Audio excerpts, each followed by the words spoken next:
How many of you have never seen me before $6? So that's philosophy number one. Wait for the government to change the minimum wage. You say, well, that might take too long. Is there another philosophy? And the answer is yes. Okay. Here's the second philosophy. Wait for the company to pay you $6 an hour. Right? You get a review how often? Every 6 months, let's say. You missed it. You waited a year. Maybe you didn't make it then. You say, wow, no telling how long. If you've got 1,000 people with you, maybe you could force the company to change it from 5 to 6 if there were enough of you that said, we will not work, we demand $6, or we will not work. By yourself, not a good philosophy. Together with others, it could work. Right? Here's what we call this, the philosophy of demand. I demand more money. Alone, too risky. Together, maybe you could get some progress.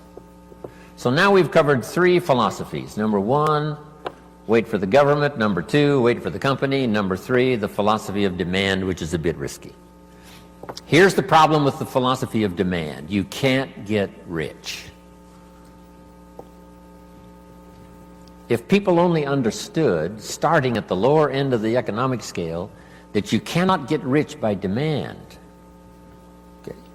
Now someone says, well, in America, how could you become wealthy? And the answer is to develop a new philosophy. And let me give you that. It might be the best I've got for the whole day.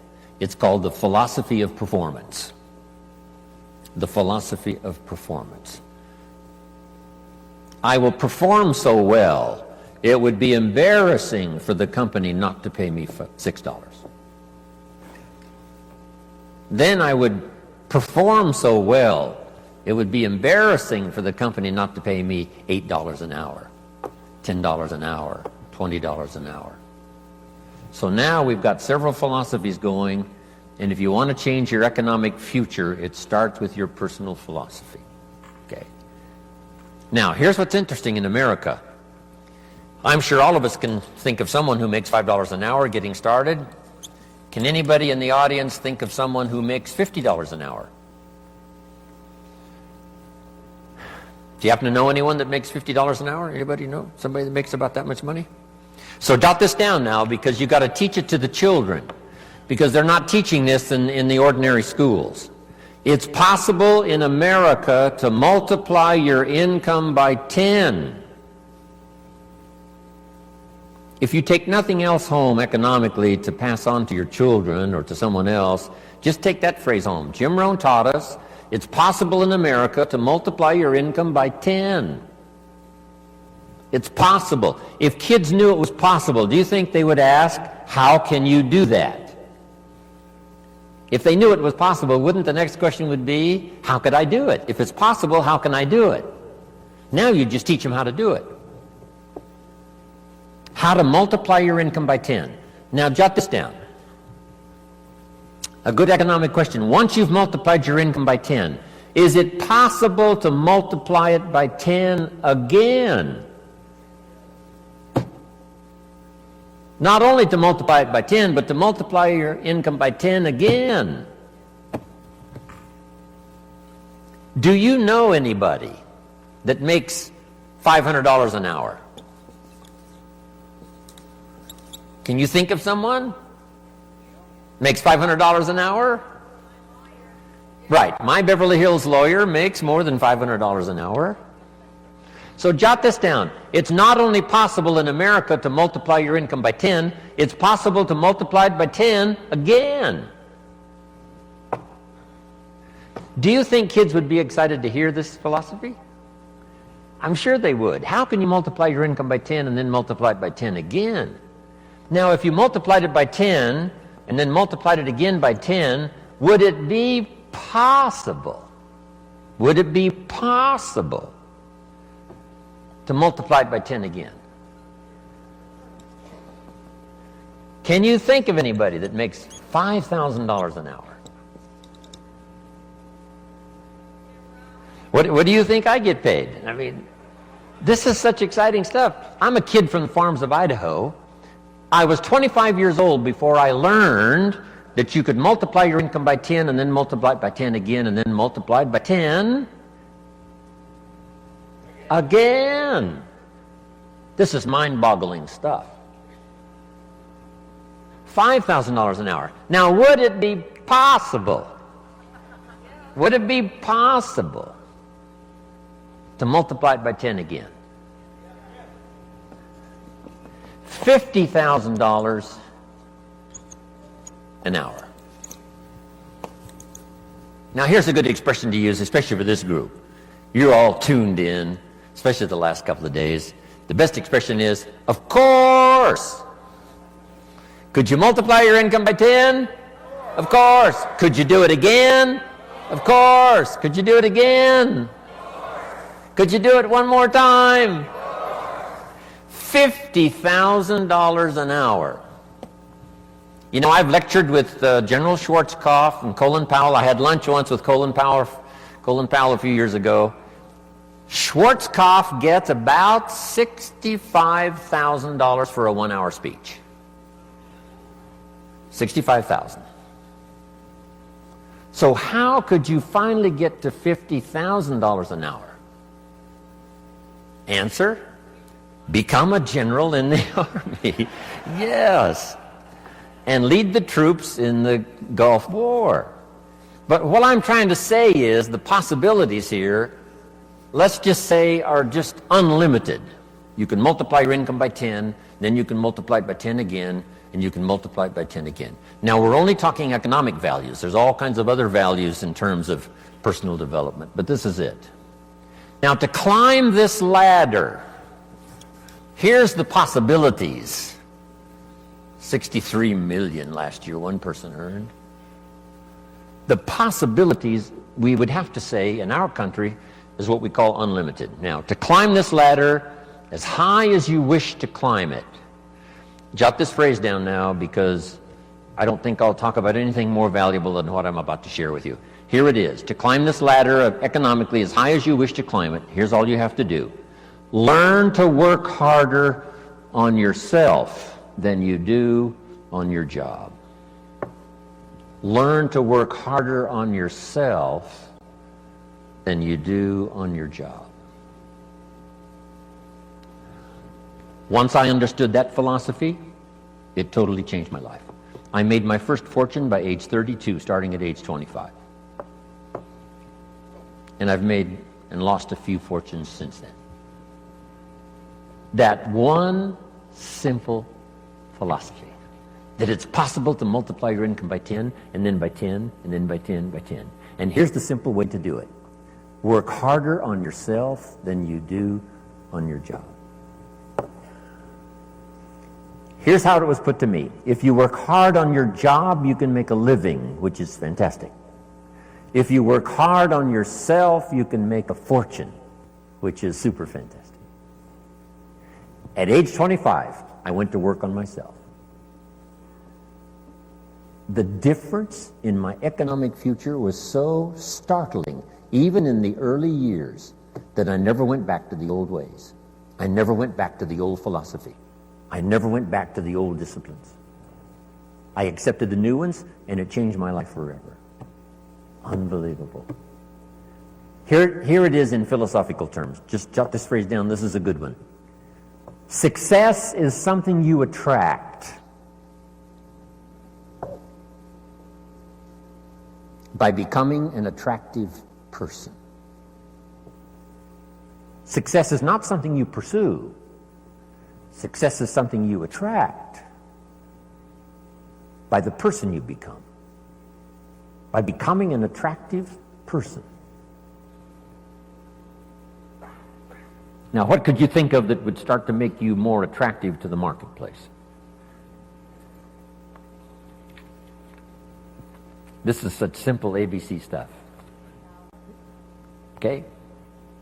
Let me give it to you. Let me start with this. Jim Rohn's view of the 21st century. We've begun a new century, 21. We've begun a new millennium, number 7. Some scholars hold great significance to this 7th millennium. And I think it's probably true. It's going to be the most extraordinary time in the history of the human race, I think. And these opening years now of the new millennium and the new century, how could you take advantage of this extraordinary time in human history and make for yourself an extraordinary life? Because it's all possible. So jot this little quote down now. It's one of the best I've come up with, I think, lately. And I'll just quote it slowly so you can jot it down and take it home. Here it is. From testimonials and from personal experience, we have enough information to conclude that it's possible to design and build and live an extraordinary life. From testimonials and from personal experience, we have enough information to conclude that it's possible to design and build and live an extraordinary life. I'd like to have you think about that, not just here, but even after you've gone back home. Think about it at least often enough to say, I think that's true. From testimonials and from personal experience, we have enough information to conclude that it's possible, it's not a guarantee, but it's possible to design and build and live an extraordinary life. Now, if you believe that and accept it, you just simply use that as a foundation, as the fundamentals. So now jot this down. Jim Rohn's view of the 21st century. Number one, unprecedented opportunity. Unprecedented opportunity. These are probably going to be the most extraordinary times in the history of the human race, 6,000 years of recorded history. We got through the last millennium. We especially got through the last century, a bloody century, the 20th century. Hopefully those major wars of devastation and destruction are behind us. World War II claimed 50 million lives. 19 million of them were Russian. The devastation of the 20th century was unparalleled and unprecedented. The savagery was unbelievable. The Holocaust was insanity of the most unbelievable kind. Hopefully that is in the century past. And that we have a new chance in a new century to build a new world and a new country and a new future. With all of the challenges. With Saddam Hussein, with the terrorists, and all the rest. Once the walls came down, about 12, 13 years ago, and I was just in Berlin the other day lecturing and had a chance to go to the Brandenburg Gate, Checkpoint Charlie, see part of the old Berlin Wall. Once those walls came down 13 years ago, the world now has forever changed. Because here's how the history of the human race reads. Opportunity mixed with difficulty. Sometimes more difficulty than opportunity. The history of the human race reads tyranny and liberty. Sometimes more tyranny than liberty. But now the world has totally changed. Since communism is on the run, the dictators, most of them are all gone. When I used to lecture years ago in South America, every country had a dictator. Now they're all gone. Castro and a few are left, but that's it. And they will soon all be gone. Within a short little period of the rest of our lifetime, all the dictators will be gone. A new wave of economic uniqueness, capitalism, free enterprise, liberty, freedom, democracy is absolutely sweeping the world. So for a long, dark time, there was more tyranny than liberty. Here's what is unique about this new Century 21. More liberty than tyranny. More freedom than oppression. This is an unprecedented time.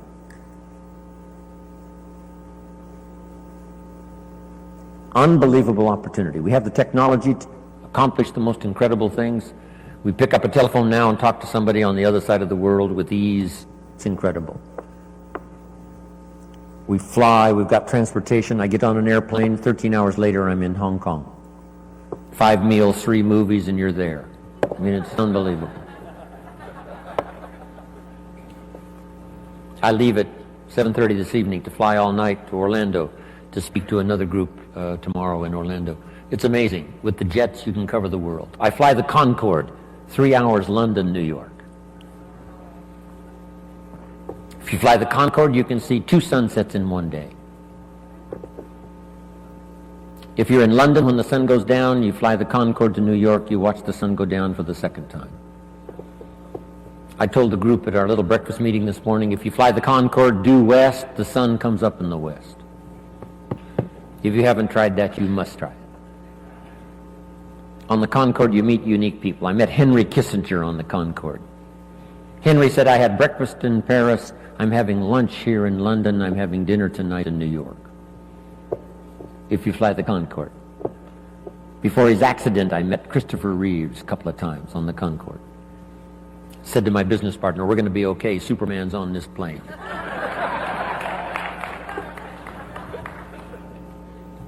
This is unprecedented opportunity now, the 21st century and the beginning of the 7th millennium. These are extraordinary times. Now here's number 2. However, keen competition. World competition. We're dealing now with Iraq. A big part of it is competition. Hopefully the nations of the world will settle a big share of their differences so we can develop unique economic, social, personal prosperity for the future with limited conflicts. No more horrors, no more holocausts, hopefully. But with the human race, you always have to keep your fingers crossed. Who knows? But I think it's going to be a time of unprecedented opportunity, but unique competition. Now, to take advantage of the 21st century and this opening of the new millennium, how could you use the opportunity? Mind. Now that you've arrived, told me your story, I'm beginning to see the light. Words. The old prophet said this, words are like a lamp for your feet, so you can see where to walk. And words are like a light for your pathway, so you can see where to go. With words, you can show somebody where to step and where to go. Wow. I said a little prayer before I left my hotel room this morning and asked God to give me a little stronger gift of words today so that my words might have meaning. Maybe I've caught you at just the right time. Maybe this is the moment for you. And if I can say something uniquely enough, using the English language best as I can, words are sometimes clumsy when you try to express what's going on in your head, let alone your heart. But if I can do as good a job as I possibly can in the session we've got this morning and then again this afternoon, by the time I'm finished, maybe my words will help turn on another light for you. And you'll be able to see the possibilities better than you've ever seen it before. You'll be able to see yourself more successful than you've ever envisioned it before. If I can wisely say good words. Now I've put communication in 3 parts because all 3 of these parts now help me make more fortunes. Here's the first one. It's called training. Training is simply showing somebody how to do the business, how to do the job. If you get good at that, the pay is incredible. Whether it's your own enterprise or whether you work for someone else. Training pays big money. Here's the next one, teaching. And I've divided the 2 just to make the point. Teaching is more teaching life skills. Life skills. Teach somebody how to set goals. Gary mentioned, right, making the list and checking them off. Today he gets to check one off. Jim Rohn arrives in San Jose, Santa Clara.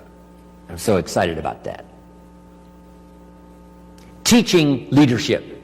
teaching management, teaching how to become powerful, gifted, influential, teaching father skills, mother skills. I've now, the last 15 years, learned grandfather skills. I set a goal when I became a grandfather to be one of the best grandfathers any grandchildren ever had in the whole wide world. I practice it. I think about it. How to use my newfound life as a grandfather and learn every skill possible to dazzle my grandchildren. I'm one of the best.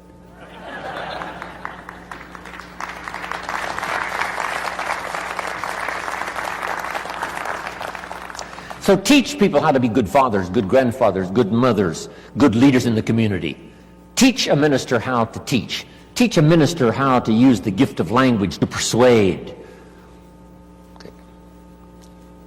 So communication is part of its training, part of its teaching. Here's the best part. No, here's number 3 in the gift of language, and that's learning how to inspire.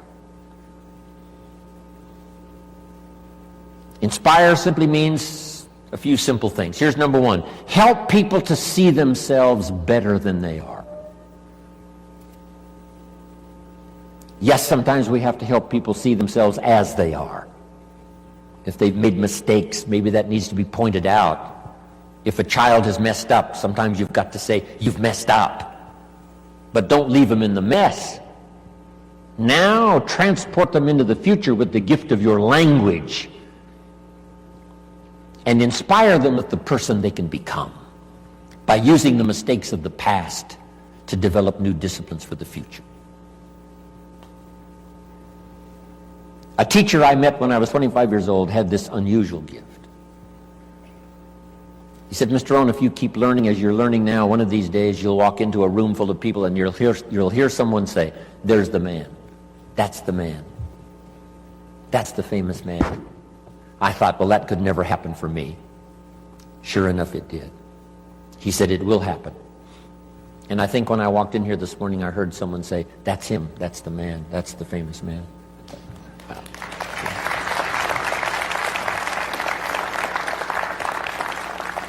You must transport your children into the future.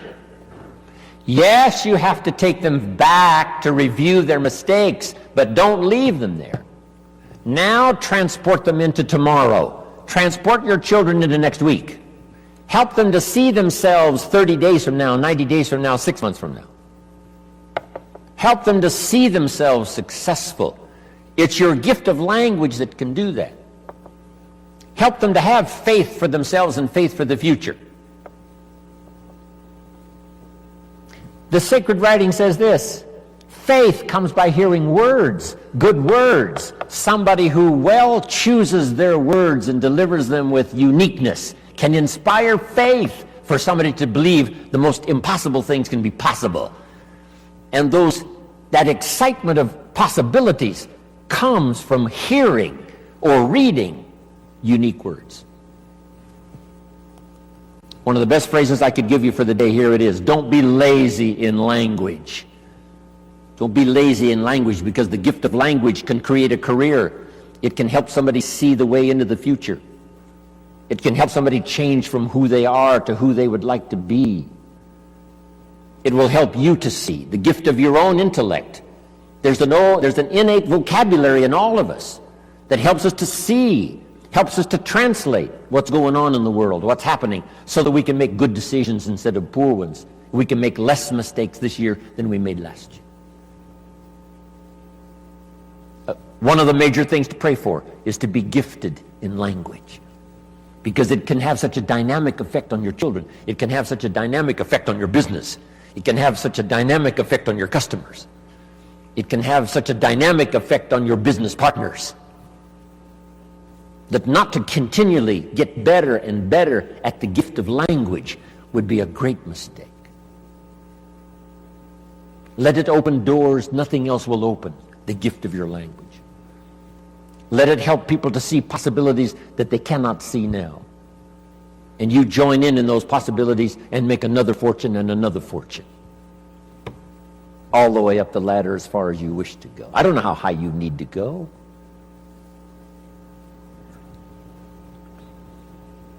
What were the instructions given to the first couple after the garden experience, Adam and Eve, according to the storyteller?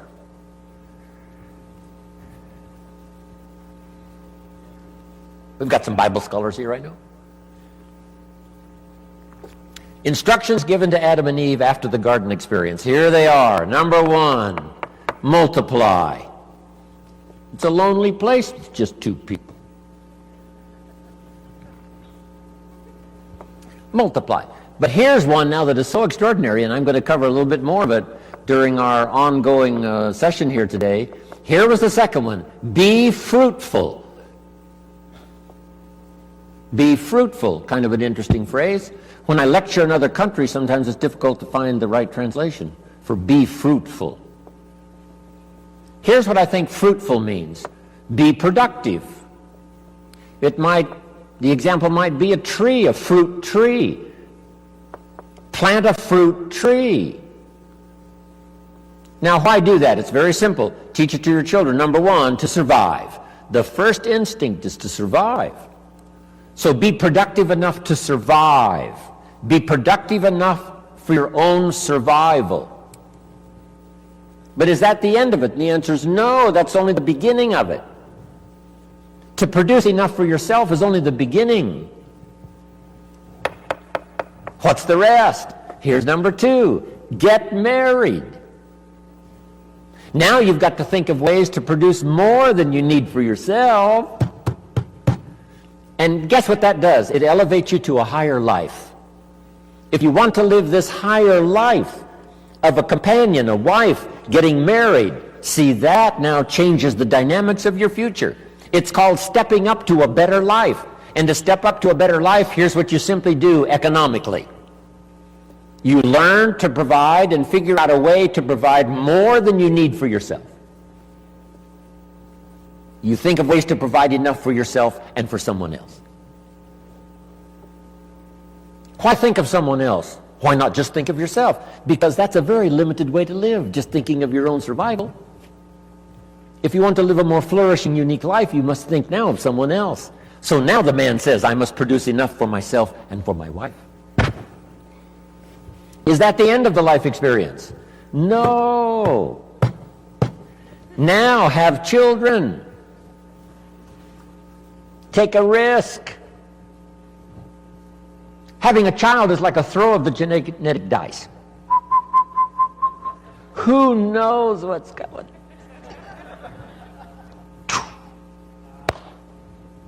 See what happens. But now a man who now wants the experience of having children must now think of ways to produce enough for himself and for his family. Someone says, why do that? Why not just take care of yourself? Because that's such a beginning way to live. Survival is okay, but it's not the good life. Now take it a step further. Jot this one down. A man now figures out, because he's learned now, he's experienced, and he understands what life is all about.